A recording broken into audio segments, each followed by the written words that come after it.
I completed the 30-day Tren challenge. And this is kind of like a modern day coffee and a cigarette. MK677 and 400 milligrams of caffeine. Can we please stop glorifying PEDs? Let's talk about it. So if you haven't seen my first video already, I made a video about can we please stop glorifying obesity. And I think it's only fair that we do stop glorifying PEDs. In today's video, we'll be talking about three main culprits: Toji, Stano, and Finn on Tren. And lastly, big thank you to Greg Doucette for the inspiration on this video.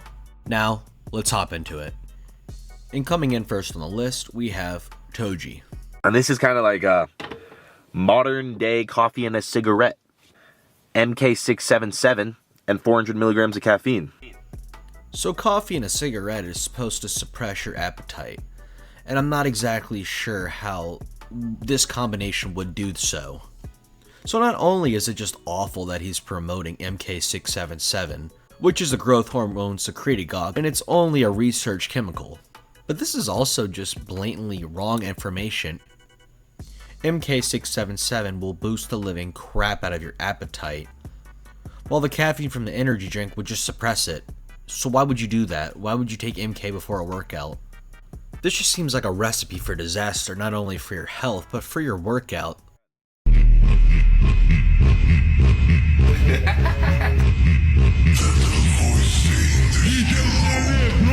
botched that one. Yeah, dude, there's nothing cooler than you taking drugs and dick pills before a workout. So if you don't know these common pills that all these influencers have been talking about, they are taking tadalafil, aka Cialis. And if you don't know what tadalafil or Cialis is, it is used to treat erectile dysfunction, impotence, inability to get or keep an erection.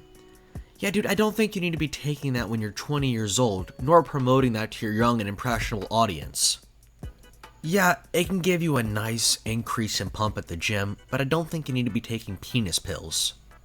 There are much better things that you could potentially be taking, like L-citrulline. You could be taking honey, simple carbs like Rice Krispie treats, and they will do amazingly. That's all you need. Before a workout, that's all you need is salt, carbohydrates. Okay, yeah, carbohydrates are amazing. They're nice, simple sugars. The sodium is great for the blood flow. Maybe he's actually giving some good advice here. And then, you know, Cialis, Boldenone, testosterone, Anadrol. Tren is nice too, but for the most part, the salt and carbs is what matters. Yeah, never mind. I spoke too soon, y'all. This is what peak male performance looks like. Research chemicals, testosterone, gambling, trenbolone, and people wonder why they're not successful. It's because you're not fucking ripping enough stimmies, bruh. So the key to peak male performance is to take enough stims and illegal substances. That way, my Johnson won't work in the future when I'm ready to have kids, because all my natural production of testosterone will be plummeted by that point. Okay, cool. I'm gonna write that down. Customization! Genius! He's tenderizing the ground! Of course! Write that down, write that down! But yeah, you'll basically get the gist of Toji. He's your basic frat boy who is now an influencer. No hate to Toji, it's not my style of content. Maybe you like it, it's not for me. Now let's go on to our next guy, Stano.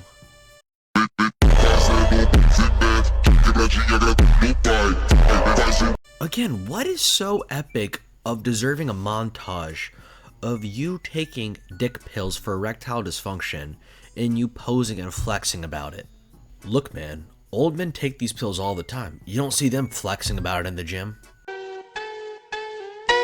Look, man, I don't care if that's your girlfriend. That's just... Did anyone else get, like, really uncomfortable from that? Like, dude, that's weird. In the middle of the public gym, just... I don't know, bro. Something about that just rubbed me the wrong way. The pun was not intended. And again, like, his girl's just handing him ED pills. I mean, find you a girl that can hand you those pills, am I right? And to be honest, I can't say for certain, But I think Stano even claims Natty, which I think is just bizarre being sponsored by these research companies to claim Natty. Again, don't quote me on that, but I think that's what he claims. And then the final person that we have on the list is Finn on Tren. Now, to be honest, I didn't really know who this guy was until I was on TikTok and ended up scrolling through him. And assuming this guy is not satire, which I really hope that he is satire, I would love to give him the benefit of the doubt and say that it's satire, but for the purpose of the video, I'm gonna take him at his word and say that it's not satire, but he is doing the 30-day Tren challenge. I mean, nothing says cool challenge like taking a chemical that could have serious life-altering effects on you. Tren is also one of the worst ones that you can take from the insane side effects that can have, because it also affects your brain. You have androgen receptors in the brain, and it can cause you some serious brain problems. Not to mention, there's also Tren cough, where you have a 50-50 shot each time you pin yourself on having a blood-curdling cough. But there's so many side effects to that, and I don't think I need to explain why this is just a terrible idea for a challenge. I completed the 30-day Tren challenge, and the results might just shock you. The challenge is simple. Take Tren for 30 days and see how much progress you can actually make. Here's an idea. Don't do that. That's a terrible idea. Starting this challenge wasn't easy, as it was difficult to find a reliable source of Tren. But after a few days of searching, I finally found one, and I was ready to start the challenge. Here's me on day 1. For reference, I'm about 6'4", 160 pounds in these videos. I had no size at all and pretty much no definition. This all changed around day 7 as I became really vascular, and I mean way more vascular than I was. While I was on Tren, I felt amazing as I could work out as much as I wanted and I would never feel tired at all. I also couldn't stop eating. Like, I was seriously eating all the time. My strength also shot up significantly as my bench press went from 135 to 190 pounds in just 3 weeks. I also want to say that just because I did this challenge doesn't mean that I think anyone else should. I don't recommend that anyone should do this. I mean, at least he was generous enough to put a disclaimer on the video. Now let's see the insane amount of muscle that I put on. I ended up gaining around 30 pounds. I mean, like, dude, yeah, you look pretty good, but like, you think that's worth taking years off your life? And I'm not trying to be that guy, but like, that's not really all that impressive for being on steroids. Like, dude, you look like you have pretty good genetics, you look like you have good muscle bellies, you could pack on some serious size if you stayed natural. Yeah, it would have taken you a little bit longer, but that's part of the fun. Now, I would like to say as a little disclaimer, I have no problem with anyone that takes steroids. If you want to take peptides, PEDs, go ahead, I have no issue with it whatsoever. My problem is, if you're an influencer, you have a platform, and you are an influence to other people whether you like it or not. And you have to use that influence for good. And promoting products that are going to have health implications on your life is not good. It is not a good use of your platform. I think a guy that really shows well with his platform and what he's doing is Noel Diesel. I'm not a natural bodybuilder, and I have a major problem with other influencers that are not as transparent about it. Not only does it create false hope through naturally unattainable results, it discourages many people from changing their lives. It also risks people's health for their financial gain. These same influencers enrich their lives by promoting and selling you their diet and training plans, making it seem naturally attainable to reach their chemically enhanced physiques when it's not. My fellow influencers, you have a platform and a voice to positively influence the lives of others. It's time to put the lives of your fans before your own financial gain, for it is they who are responsible for the position you are in today. So who else is going to repeat after me? Now, transparency is a great thing, but glorification is where I draw the line. That's where it's messed up.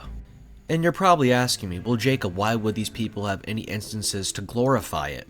Well, it's simple. They're trying to get views, they're trying to get clicks, they're trying to get that shock value from the younger audience. Not to mention, a lot of the people that I've mentioned in this video are sponsored by research chemical companies, and they're trying to make that bag themselves. Again, as I said, if you want to take steroids, if you want to take peptides, if you want to take PEDs, go absolutely, go ahead and do it, man, I don't care. But don't glorify it for your younger, impressionable audience. That's all. There's no hate going out to Stano, Finn on Tren, or Toji, but y'all have to use your platform for good. And I think Noelle is a great example of this. One cycle won't hurt. Yes, it can. It's no secret that I've been open about using steroids in the past, but I've seen a lot of young adults severely damage their body and mental state using steroids. Some may argue there's ways around it, but let me tell you something. Some people will suffer lifelong damage. It's one thing having to be on TRT for the rest of your life. It's another thing altering your brain chemistry from exogenous hormones, resulting in crippling anxiety as well as depression. But I think that'll pretty much wrap it up for today. If you enjoyed, leave a like, comment, subscribe, and I'll see y'all next time. Peace out.